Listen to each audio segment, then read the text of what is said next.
Let's now bring in our senior political analyst, Marwan Bishara, joining us from Paris. Marwan, what's your reading of this decision to wait 2 weeks before intervening on behalf of Israel if they were to do so? Is this a trap or a strategic move for diplomatic leverage?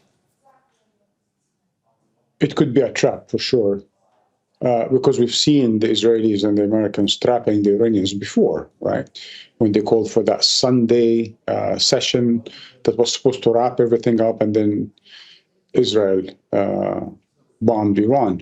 So there's precedence for why this could be a trap. But there's also precedence why this could be a serious initiative. And that's where the spokesperson is saying falsehood. When Trump left Canada and scolded Macron for saying that Trump is working on a ceasefire, he said there is no room for ceasefire. There's only room for unconditional surrender. That's what he said after Canada. But now suddenly we are talking about 2 weeks and he's giving chance for diplomacy. What do you think's changed?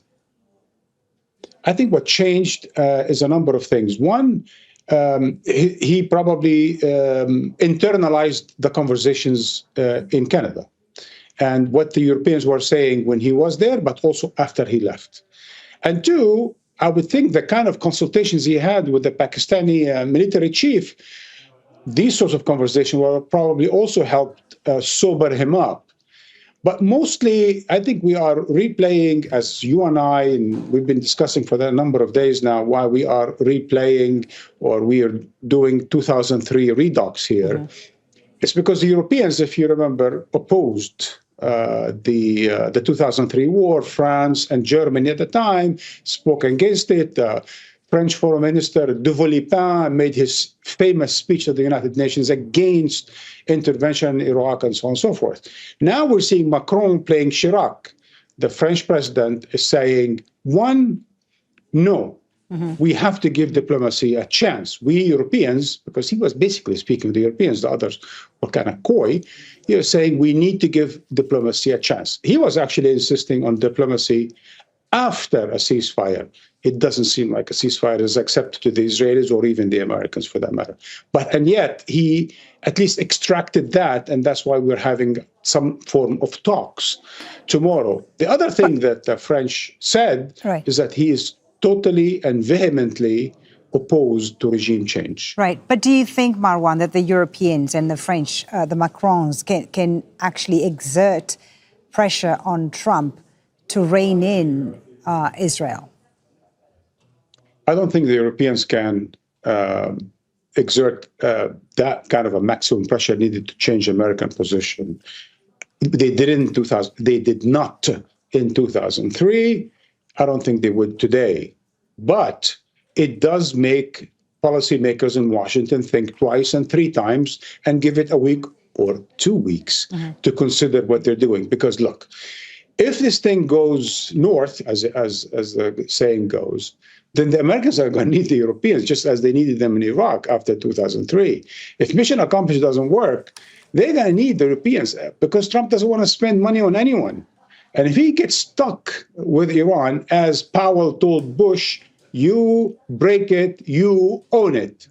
If he wants to break up Iran, if he wants to do regime change, he's going to have to own it. There's no other way about it.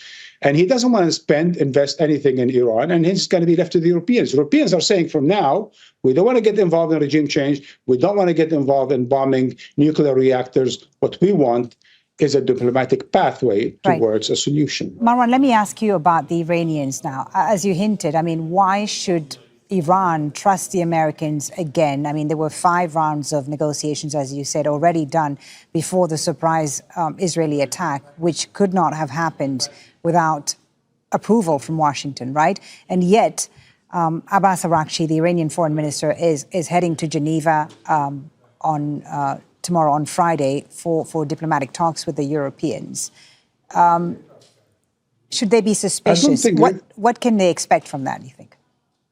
I don't think there's room for trust. And there's no need for trust. That's what they negotiate in order to establish trust. As long as they are serious about negotiation, trust comes later. It's not a precondition for negotiations. The famous Reagan motto was trust but verify, but that's after you reach the deal, right? After you reach a deal.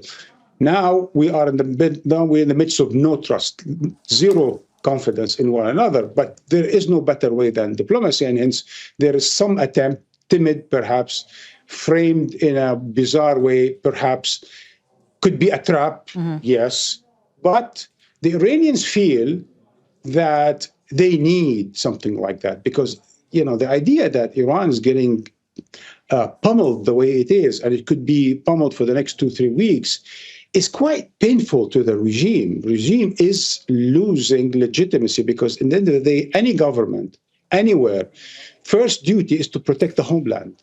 If the Iranian government, the Iranian regime cannot protect its homeland for days on by a little country called Israel, then it's a problem of legitimacy for the regime. It's not like the regime has been delivering goods for the country for the past 40 years. It had the Iraq-Iran war, then it had the dual containment by the United States, then it was part of the axis of evil, and throughout this 30 years or 40 years, it's been under sanctions. Right. So something gotta give here. So they have really no choice but to go to these negotiations. I want to ask you finally about Netanyahu, the Israeli Prime Minister Marwan. Hypothetically here, what do you think are his calculations if the U.S. decides not to get involved in 2 weeks? He's going to be involved in a war of attrition with Iran. He's going to come out like a fool. Because if Iran could then resume its nuclear weapons and perhaps even more enthusiastically, because of the way it was pummeled by Israel and with total Western silence, then he's going to look like a fool. Tel Aviv has been attacked. He said that he's going to destroy Iran nuclear program, and he didn't because it still functions, because there is still human capital in Iran capable of recreating it and so on and so forth. So for the time being, his exit strategy is Trump.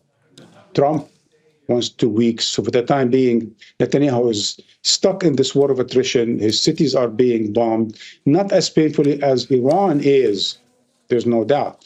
And yet, it is a problem for him. And I think he's surprised that his Arrow 3 and Arrow 2 is not able to defend against the incoming missiles. And apparently, they're going to keep on coming. Marwan, always good to get your thoughts and your insight. Thank you so much for joining us. Marwan Bishara is our senior political analyst, live there from Paris. Make sure to subscribe to our channel to get the latest news from Al Jazeera.